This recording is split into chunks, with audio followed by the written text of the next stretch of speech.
In Army of Two, the Devil's Cartel, there are tons of elements that from the previous games everybody loved. And so we want to bring not only those back, but make them better. So they were co-op at the core. There was no question you were going to have a great co-op experience. We're going to take that and keep going with that.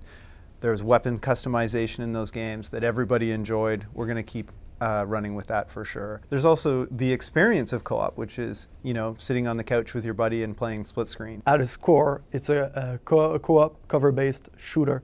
So this is really where we want to put our money and like make sure that we're not cutting any corners. One of the big features that we have is actually the overkill. So the idea beyond the overkill was to actually give players the same feeling that they had when they played the back-to-back moment in the previous game. What we wanted to do was basically give the ability for players to trigger these kind of moments, but whenever they want. Because if you remember in the previous game, it was driven by the level design. So the way it works is that we've went ahead and we've quantified every possible co-op action. One player kills an NPC, an enemy, sorry, and then it's going to give him a couple of points. But then if you and your teammate are coordinating and working together to actually kill the same target, then it's going to give you a tag team, and then you're going to earn more points.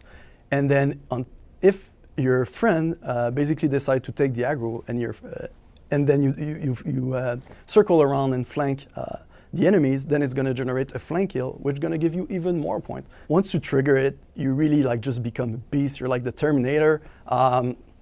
You can like destroy everything around you, and we're really making the most out of the Frostbite 2 engine using the overkill, as you can like shred, like destroy covers, destroy object, destroy part of the structure, and then just dismember the NPC, which is quite satisfying. As soon as you trigger overkill, the overkill is shared between you and your teammate.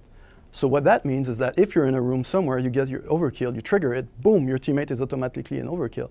But then your teammate can actually capitalize on that and trigger his own overkill, which triggers the double overkill. And at this point, it's just like madness. Like you have like humongous explosion, you destroy, like the destruction is just crazy. And then on top of that, you're in time dilation mode.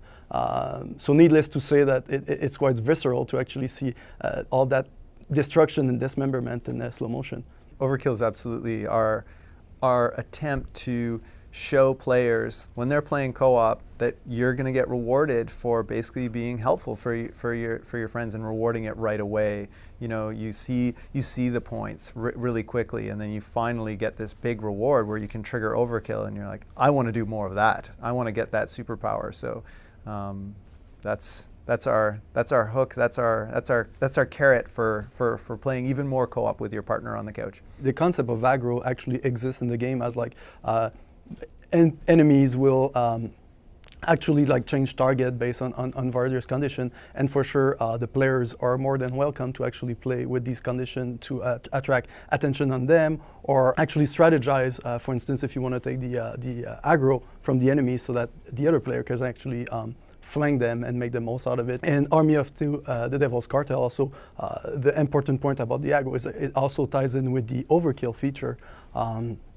So as you're taking the aggro from the enemies and then your friend is flanking or just capping them, or basically if you're doing tag team kill, it's going to make you earn more points that will then translate into overkill points. The meter from the previous games, you know, was very obvious, you know, what was going on there. What we want to do in this one is make the experience that you're in, the visceral experience you're already in, make it really obvious if you've got the aggression of your foes. You know, if they're shooting at the cover and it's breaking to pieces and the audio experience is almost deafening, you're pretty sure, especially if they're yelling too, if the enemy's yelling, there he is, you know, and so you'll feel the aggro is our hope. You won't be in a situation where you need a HUD element or a UI element to tell you whether you're in danger and you have their attention. Weapons customization isn't just to make your weapon look pretty. You absolutely want to have an effect in the game. It's either going to become more accurate, or it's going to have, you know, it's going to have a scope that can, you know, see farther. When you actually kill NPC, you get some point, but on top of that, you actually get some money. And then when you do co-op action like tag team or flank, you get more money.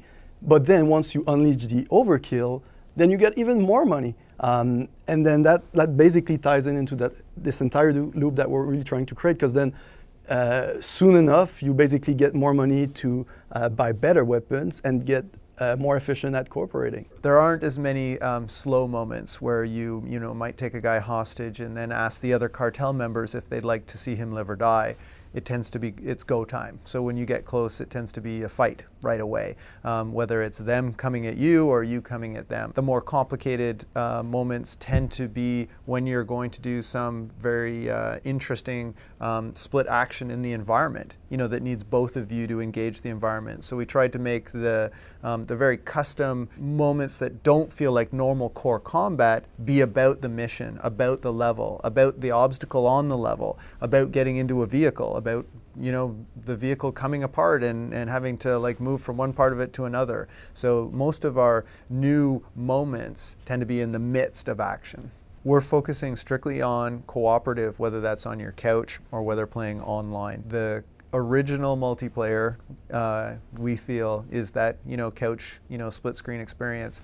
Then of course, if you've got a buddy at his place with his own console, rock and roll, you've got that experience as well. And we've tuned the game to be a tight experience from the start of the campaign till the end for you to experience that. There are other elements of this, but that's to come in the future.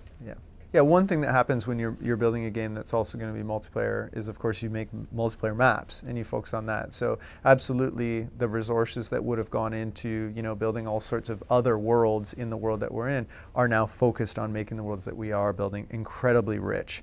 Frostbite helps us with that, and the mass destruction takes a lot of time to get in there, and so those resources are being spent on that. And we're really happy with that commitment to that. And we think the player will really notice that difference, that this isn't an okay campaign and then a pretty good multiplayer. It's an outstanding co-op campaign. So when our executives and our label and our creatives give us that ability to laser focus on that experience, that makes it very exciting to work on, because you don't feel that you're diluting any of the energy you're putting into the game.